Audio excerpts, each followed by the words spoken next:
Welcome back, Pumpkin Valley, and this is Floral Art Online, and today I'm joined by a good friend, Verna, who's going to help us think about scent in our arrangements.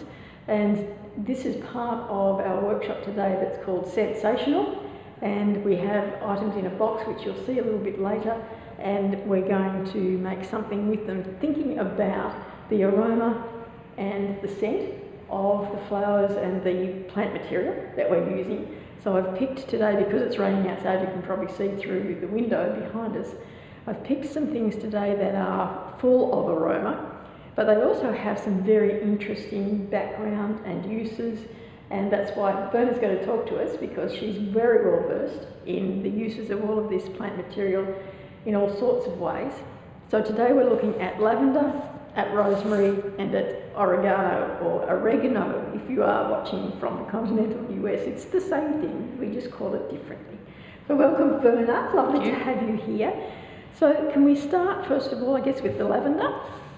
Tell us a little bit about the lavender. This is obviously fresh picked today. Still a bit wet. Apart from its beautiful perfume, it's a very nice relaxant and a digestive as well, so it's also antiseptic, so you can use it on wounds, and it's very soothing and cooling. So if you want to make lavender water for ladies who've got hot flushes and things like that, I make lavender water and they can spray it on and cool them down. Nice. So that's one of its beautiful uses. Of course, it's used as an oil, essential oils, quite a lot, and used in baths and things, and you need to be careful about that and only use 5 drops in a whole bathtub. So people tend to overuse the amount, and it's very important.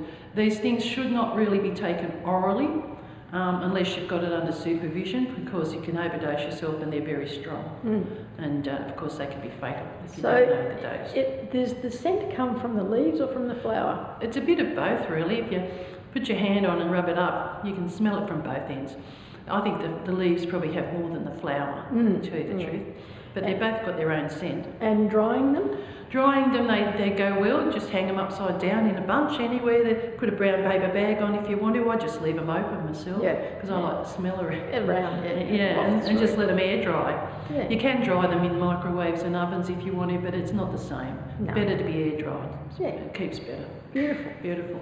Right, so that's our lavender. So now we'll go on to the rosemary, and before we went on camera, we talked a little bit about the rosemary. It's one of our favourites. It is. To use, particularly if you've got the long woody stems, you can use it as a skewer for barbecues, and we've already discussed where. And anything you barbecue, of course, is digestive. It's also, roses are for remembrance. We use them on Remembrance Day because we think back of the wars and the damage that happened to all those soldiers.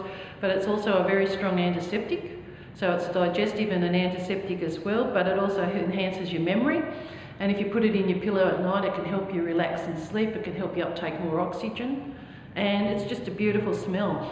It's something that's just enjoyable to have. It's good air freshener. If you put a little bit in your oven, put your oven on, put a little bit in the oven, open the door after 5 minutes, and you can disinfect your house, literally, if anyone's sick.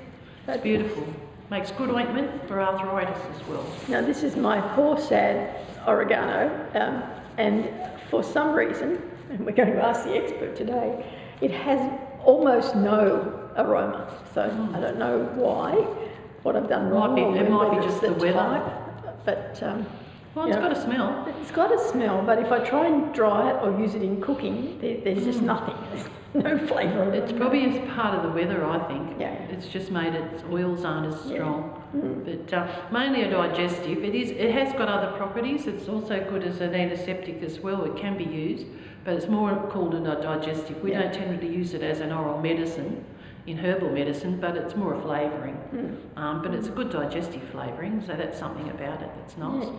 But other than that, it's mostly used for those reasons. We don't really look at it as making ointments and creams and things like that out of it. So that's all right. Very good. So we're going to use that as our filler today.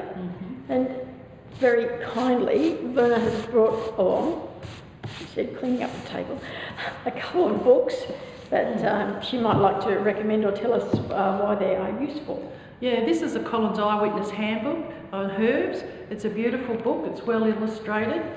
And the beauty of it is it also gives you all the different varieties, but it also gives you the medicinal qualities of it. So if we have a look here, just to give you an idea, It's good for shampoo and rinses. I forgot that too. For anyone, for any dandruff and stuff like that. But it's circulation, increases your blood supply. So as well as being an antiseptic, it's a very handy herb to have.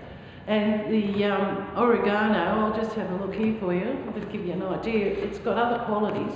Where are we?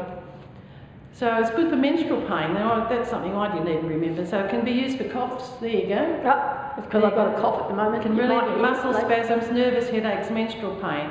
Antiseptic, as we said, good for rheumatism or stiff necks. So there you go. You can also get a reddish dye out of the tops, apparently, and use it as a dye. So there you go, to get red flowers, Well, that might be good for some of the floral stuff, because one of the suggestions from AI, if you've looked at some of the other designs dissected videos, you'll see that one of the suggestions was to dye some of the wood slices with a natural dye, so I could have tried that. Yeah, that's good. There's rosemary. As I said, it's great for conditioning your hair. If you're going grey, what a great thing. No chance. I am not going grey. I just join go the club. back. And this is a medical type book by David Hoffman called The Holistic Herbal, and it's got breakdowns in the back of what the herbs do. But the other beauty of this book, it also tells you all the actions of herbs, which is something to learn about. So for instance, if you want to know something that's a painkiller, it's called analgesic, we call it, but in herbal medicine we think of it as an anodyne. Right. But it gives you the different things that are good, like anti-catarrhal, that's pretty straightforward, antimicrobial, antispasmodic, anti-inflammatory. So it breaks down what all the herbs do in their function, and that is an excellent book for someone who doesn't really understand much about herbs. It gives you the history, but it gives you the medicinal use as well as the culinary use. So it's a very good book. I use it a lot extensively when I was practicing herbals. So. Beautiful. Well, that's certainly given us some background for our work today. So we'll bring out the boxes and break them open so you can see what's in the Scent-sational design box. Thank you, Verna. No worries. Thank you, Kip. So our design in a box this month is Scent-sational. What have we got inside the box? First of all, we've got 6 wires. Then we've got some magnolia leaves, some dried magnolia leaves, and they're all different shapes, and it highlights the velvety side and the smooth side. We've got 3 hessian covered vials as water sources. I'll just empty them out of the box and get some of the leaves out. And what else is there?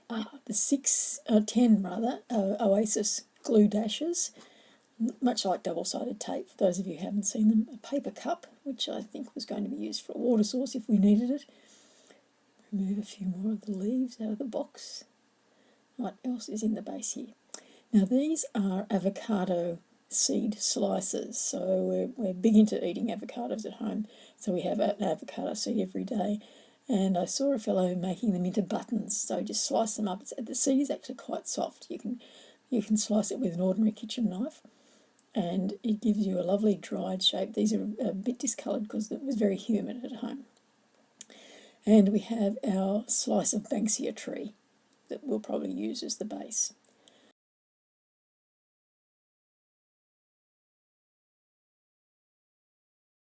So let's now have a look at the designs that came out of using those items in the box. Apart from the things that we saw in the video, of course, there was the lavender, the oregano and the rosemary, and some flowering jade plant was also available for people to use. Everybody had exactly the same components in their boxes, and they came up with some very different designs. So let's have a look at those. Our first design we've got the 2 images of because the designer couldn't decide which way to present the design, whether the flat face of the timber looked better than the side-on view, and fortunately it had been designed in such a way that it could be displayed in either angle. And that's an interesting observation, that in putting the design together there was no real thought about where it was going to be placed, whereas with some of the others you'll see that they were thinking about where the design was going to be placed, and so they've designed according to its location, its final location.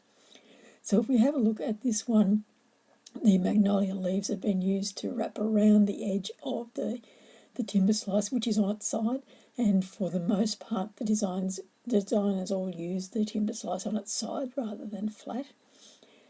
There's a hessian covered vial on either side of the slice that's got the water source for the lavender and the rosemary, and the oregano comes out of the front one and drapes down around, so it follows the curve of the timber slice.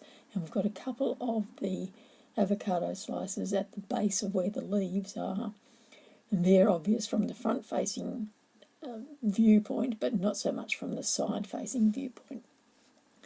I guess my concern with this one is the height of the design. The rosemary is there as a nice straight line above the rest of the design, and everything else is very much an organic curving line. So we'd have to think about how best to use that rosemary in a different way. The height itself, the top of the rosemary, is a good height given the size of the timber slice, but it just looks a bit lonely, a bit out of place given the other movement that is created by the shapes of the other plant materials. So that's our first one. Second one, again with the timber slice on its side and facing forward. And this one has used some of the jade, the flowering jade plant as well, and a lot more of the avocado slices, a lot less of the leaves, and even the avocado slices placed at the end of the cut sections of the rosemary so that you don't see those hard cut ends in the rosemary, and it gives it a little bit of an extension of that length that the rosemary is giving it, but and a stopping point. But because it repeats the form of the timber slice and the movement that is created by those circular forms, it doesn't stop our eye from looking back at the design, because what draws us back into the design is the flowering jade plant, which becomes the focal point of this particular design. Now this is another one where front facing, but pretty much the whole of the timber has been covered by the plant material. So the leaves massed together in one section, and the rosemary and the lavender coming out at an angle from the two vials that have been placed there, and a little bit of the flowering jade just in between to separate the two sections. So an interesting asymmetrical design. It probably, for me, I'd be a bit concerned about the visual balance. I think it's just, perhaps what it needs is a few more leaves underneath the other greenery, just to balance out the weight of the visual weight of the design as it stands. But an interesting interpretation, and once again very different to all of the others. So here we have 4 of the designs all together for you to have a look at the comparison. So we've got a couple that we've looked at in detail and some that we haven't seen in detail, but you can see how varied the designs were that came out of that exercise. Everyone had the same materials to use, and everyone used them in a very different way. So there is our Scent-sational design in a box for June 2024, the workshop for June 2024. These are the 2 books that Verna recommended, the Holistic Herbal by David Hoffman and the Collins Eyewitness Handbook called Herbs. So those are both very useful resources if you want to know a little bit more about the uses of that kind of plant material to incorporate into your designs. For now, I'm Kim Bailey, and this is Floral Art Online.